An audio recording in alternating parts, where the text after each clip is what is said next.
Hello दोस्तों, मैं अमित। स्वागत है एक और भयानक कहानी में। तो बिना बकवास के सुनते हैं आज की ये कहानी। मेरा नाम करण है और मैं इंडिया से हूँ। यह आज से 3 साल पहले की बात है, जब मैं जालंधर गया हुआ था अपने दोस्त से मिलने, जो कि एक ट्रक ड्राइवर है। एक बार ऐसा हुआ कि सर्दियों के महीने का टाइम था और मैं उसे मिलने गया हुआ था उसके घर। मुझे बहुत ज़रूरी काम था। वह घर में तो नहीं मिला, लेकिन मैं उसके अड्डे पहुंच गया उससे मिलने। बातचीत हुई, बहुत अच्छा टाइम गुजरा। शाम हो चुकी थी और उसे नाइट शिफ्ट में ट्रक से सामान लेकर जाना था। उसी दिन उसका खलासी पार्टनर नहीं आया हुआ था। वो जिस रास्ते से गुजर के दूसरे शहर सामान लेकर जा रहा था, उसी रास्ते में कहीं मुझे भी उतरना था। तो हमने डिसाइड किया कि हम साथ ही निकलेंगे। यह इत्तेफाक ही था कि उस रात उसकी मंजिल के बीच ही मेरे घर को जाने वाला रास्ता था। मैं अभी बस का सफ़र तय करके ही आया हुआ था, तो खुश हो गया कि दोस्त का साथ मिल गया और मेरा बस का खर्चा भी बच जाएगा।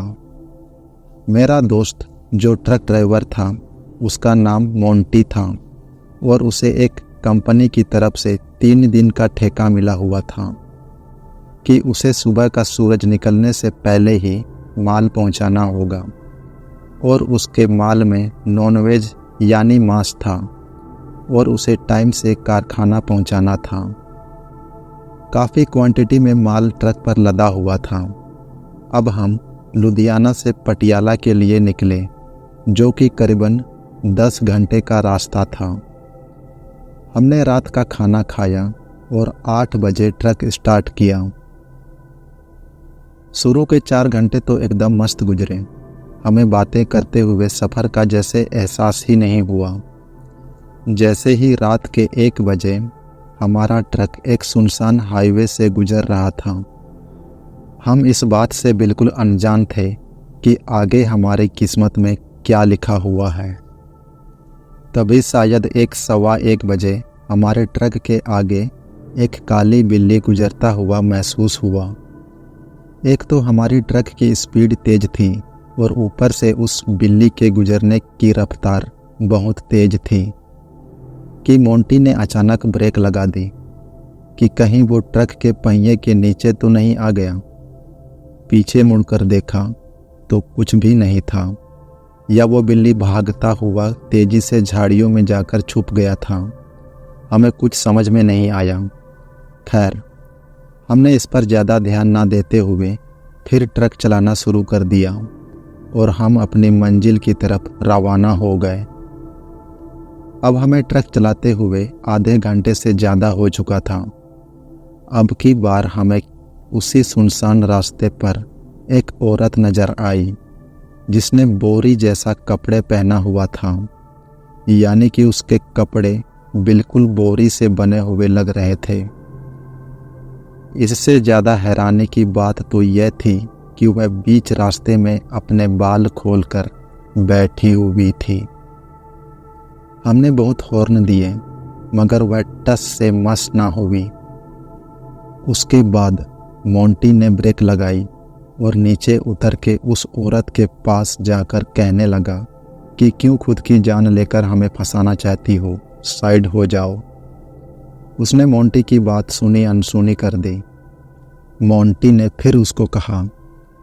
जब वह उसके करीब गया तो उसने देखा कि वो एक 30-35 साल की औरत थी, जिसके बाल काफ़ी लंबे खुले हुए ज़मीन पर बिखरे हुए थे और उसके आगे एक मिट्टी का कटोरा पड़ा हुआ था, जिसके अंदर मेहंदी का लेप पड़ा हुआ था और वह उस लेप को अपने हाथों से अपने बालों में लगाने लगती है।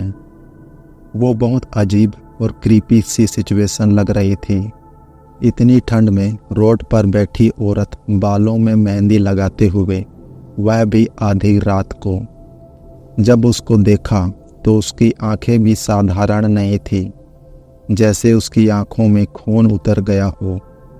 वो इतनी खौफनाक लग रही थी कि मोंटी 2 कदम पीछे आ गया। तभी उस औरत ने एक खौफनाक चीख मारी, जिससे मोंटी का कलेजा जैसे मुंह में ही आ गया। वह अपने ट्रक की तरफ भागा और जब आकर बैठा तो वो औरत रोड पर से गायब हो गई। वो कहाँ गई, किस तरफ गई, कुछ भी नहीं पता। हमने फटाफट ट्रक स्टार्ट की, एक्सीलेटर दबाया और उसी हाईवे पर आगे की तरफ बढ़ने लगे। हमने ट्रक की स्पीड और तेज कर दी। मुश्किल से 20 मिनट ड्राइव करने के बाद हमने उसी वीरान और सुनसान रास्ते पर एक बाइक को रोकते हुए देखा, जो रोड पर ऐसे खड़ी थी कि हमारा आगे जाने का रास्ता ब्लॉक हो चुका था। हमने ब्रेक लगाई। मोंटी गाड़ी से उतरने ही वाला था कि इतने में मैंने उसका बाजू पकड़ लिया और कहने लगा कि कहीं यह रात के 3 बजे अंधेरे में कोई डाकू वगैरह ना हो, दरवाज़ा मत खोलना। अभी मैं उसे यह कह ही रहा था कि एक आदमी सूट बूट में हमारे पास चलकर आया और कहने लगा कि बाइक में पेट्रोल नहीं है, क्या आप थोड़ा मुझे पेट्रोल दे सकते हैं अगर आपके पास हो। वो आदमी बहुत खुश था और लंबे कद का था। देखने में तो बिल्कुल नहीं लग रहा था कि वह बाइक पर आया होगा। ऐसा लग रहा था जैसे किसी बड़ी सी महंगी गाड़ी से उतरा हुआ हो।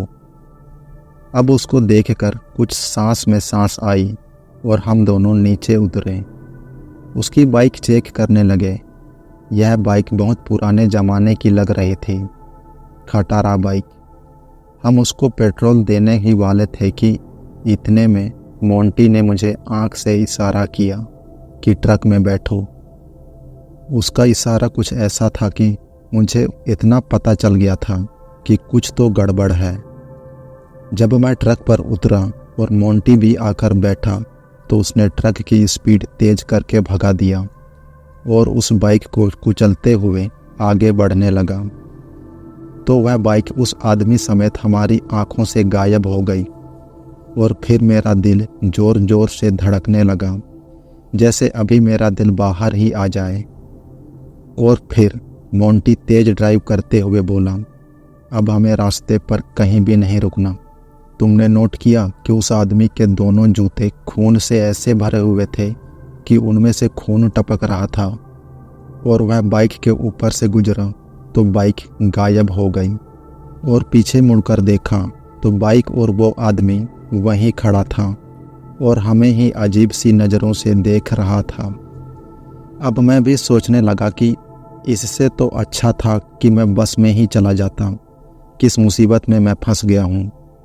और अब जब ट्रक आगे की तरफ बढ़ रहा था तो हमें अपना ट्रक बहुत भारी महसूस होने लगा था कि तभी अचानक हमारे पीछे से अजीब सी खौफनाक आवाज़ें आने लगीं। हमने जब ट्रक के पीछे अंदरूनी हिस्से को देखा तो हमारे तो होश ही उड़ गए। पैरों से जैसे ज़मीन निकल गई, क्योंकि हमारे ट्रक के अंदर में 7 औरतें बैठी हुई थी जो उस ट्रक में पड़े मीट को, यानी कि मांस को कच्चा, बुरी तरह और बहुत बेरहमी से चबा रही थी, बिल्कुल वैसे जैसे भूखा गीदड़ खाता है और उसे चबाता है।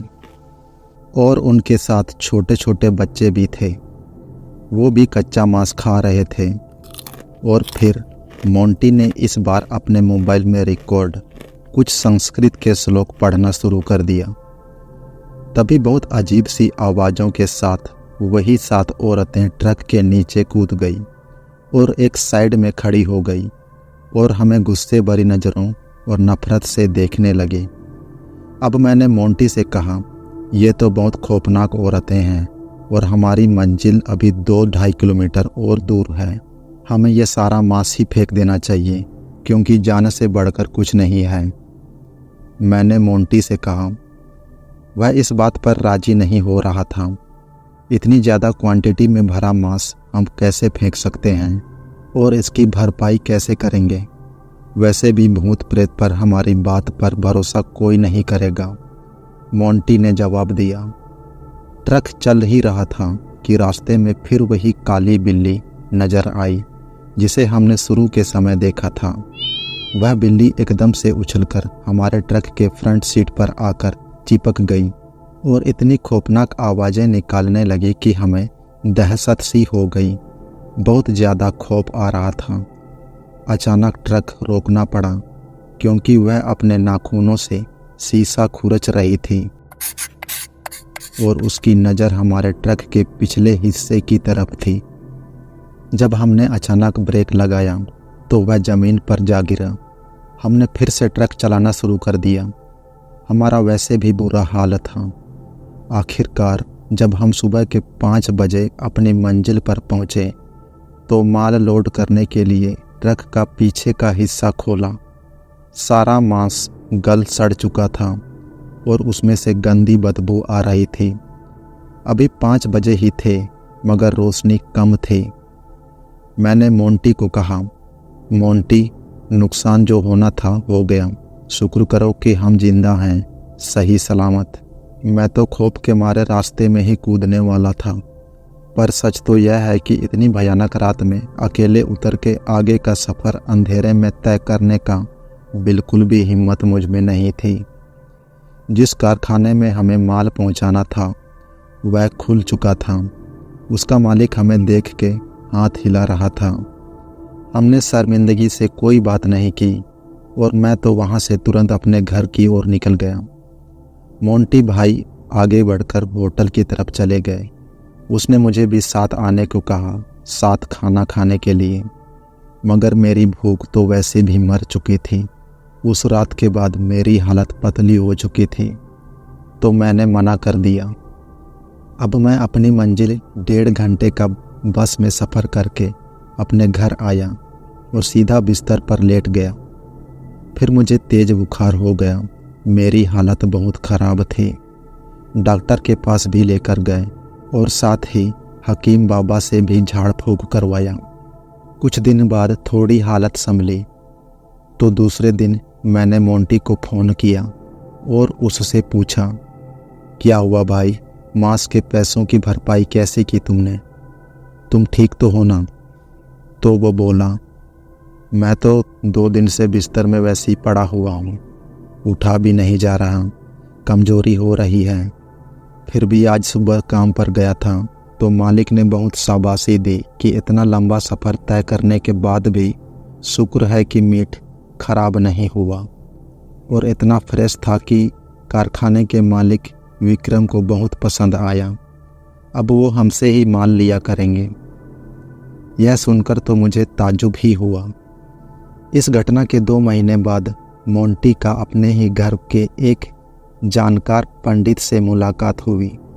जैसा कि उन्होंने बताया, उन्होंने मोंटी को मुस्कुराते हुए देखा और बोले, उस बिल्ली ने तुम्हारे नुकसान की भरपाई कर दी थी। उसी के चलते वो चुड़ैल औरतें तुरंत नीचे उतर गई थी। अगर यह उस वक्त मौके पर ना होता तो शायद तुम्हारे और तुम्हारे दोस्त दोनों को वह चुड़ैल मार चुकी होती। लेकिन हमें आज तक यह समझ में नहीं आया कि ऐसा कैसे हो सकता है कि वो मांस जो सड़ चुका था हमारे सामने आखिर फ्रेश कैसे हो गया। उसके बाद मोंटी को पहनने के लिए ताबीज दिया गया। वह रात का सफ़र तो अब भी करता है मगर उसने मांस सप्लाई का काम ही छोड़ दिया।